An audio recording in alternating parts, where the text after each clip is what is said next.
in Seattle. 206,000 new jobs last month. The unemployment rate rose to 4.1%. Marketplace Morning Report is supported by Progressive Insurance. Progressive is looking for individuals who want to join an inclusive and unique culture. More information, including application, at progressive.com/careers. The Labor Department's official tally of jobs for the month of June is out this morning, and we learned that the U.S. economy added 206,000 jobs. That is down from 272,000 back in May. The jobless rate ticked up from 4% to 4.1%. Joining us now live with more is Julia Coronado. She's founder and president of Macro Policy Perspectives and a professor at the University of Texas, Austin. Hi, Julia. Good morning. So 206,000 jobs. This was not jobs everywhere all at once. These jobs were kind of focused. Where did the jobs come from, and how important is it that they were concentrated? Yeah, there was a big gain in private education and healthcare, which has been a powerhouse of job creation, and state and local governments. Outside that, we see a narrowing base of hiring. The other areas of the private sector are not really adding a robust amount of jobs. We're seeing a slowdown. And previous month's estimates were revised down by 111,000. That seems to happen often. What do we make of that revision downward? It sort of reconciles. Last month's strength was very surprising and not aligned with other indicators. So the downward revision isn't a huge surprise. And we can see that in the upward drift of the unemployment rate. It's still low, but it has been drifting up over the past year. Yeah, it has been drifting up. As you said, it's 4.1%. What is your overall takeaway from this report? This is no longer what the sizzling hot job market of the pandemic recovery. We're seeing a job market that's still healthy. We're not seeing job losses. We're seeing gains, but those gains are less broad-based. And the rising unemployment rate tells us there's more people looking for work. It's taking them longer to find jobs. So it's a cooler labor market. Julia Coronado, founder and president of Macro Policy Perspectives. Thank you so much. My pleasure. All right, let's do the numbers. Dow, S&P, and NASDAQ futures are all up about 0.1%. The yield on the 10-year Treasury is 4.321%. Marketplace Morning Report is supported by Angie, dedicated to helping homeowners find skilled pros to get home projects done well. Reviews, pricing, and booking at Angie.com or on the Angie app.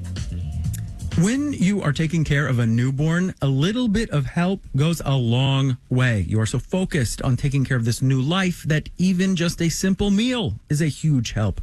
That is what Emily Chan learned shortly after the birth of her son. And she turned that realization into a business that prepares and delivers ready-to-eat meals to hungry customers around Atlanta. It's grown into a brick-and-mortar restaurant, and then some. Jen Chan's Pizza and Chinese, named after Emily's partner, makes pretty much everything under the sun. Here's Emily and Jen Chan. My parents made me promise to never open up a restaurant. So, of course, I did. But, yeah, we wanted a child. And so I took leave. And while staying home, I just kind of realized how difficult it was for me to feed myself and this new thing in our lives. I tried like meal kits, but I found that involved a sharp knife. And I was like sitting there trying to hold a baby in one hand and prep vegetables. So I was thinking about what I would love to have if I could. And for that, it was just an already prepared dinner.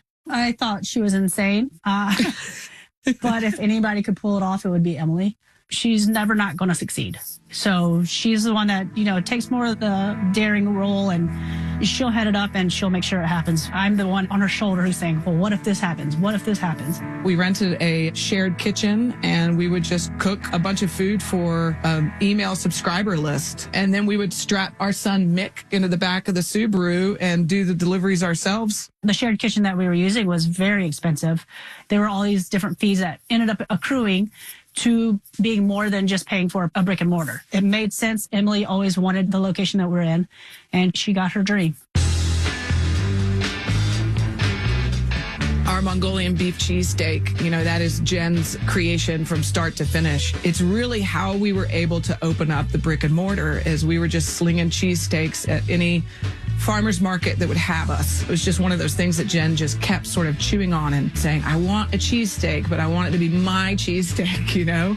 So sweet and spicy with Mongolian sauce. And then I added just the smoked Gouda element. But it's just a really beautiful piece of our menu that I think expresses how Jen and I work together. It was so good, we turned it into a pizza as well. Yeah, it's good. We put that Mongolian sauce on the crust. Yeah, it's good. I mean, of course, there's a few things that we do that are just not attached to some sentimental moment, but I think the majority of what we do is, you know, Jen will tell me stories, you know, and then I'll go in and try to like create that dish and vice versa. I didn't go to culinary school or anything. Emily didn't either. We learned by doing it, you know, hands-on.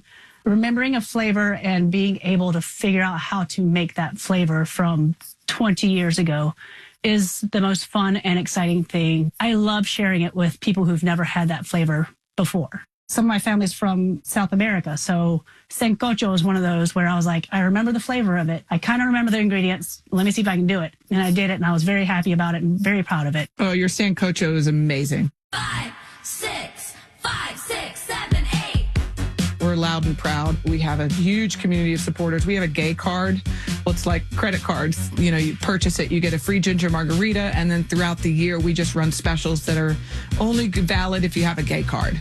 So what we thought was just going to be like this super fun, gimmicky, campy thing has kind of turned into something really beautiful. We've had corporate clients order 50 of them to pass out to their staff. You don't have to be gay to have one. It's just sort of a way to say, you're cool, I'm cool, we're cool. I don't know, the best compliment I can get or receive, short of, you know, the food's delicious, is just them saying, I feel very welcome here. Or another one is, you know, having a guest say, I'm going to bring my son in or my daughter in because they are, you know, coming out. They're kind of having a hard time. I just want them to, you know, meet people who are just kind people, and they end up loving the space, and we love them back. That's the best feeling. Our executive producer is Kelly Silvera. Our digital producer is Dylan Mietinen. Our engineers are Brian Allison and John Brewington. In New York, I'm Sabri Benishore with the Marketplace Morning Report. From 8 p.m., American Public Media.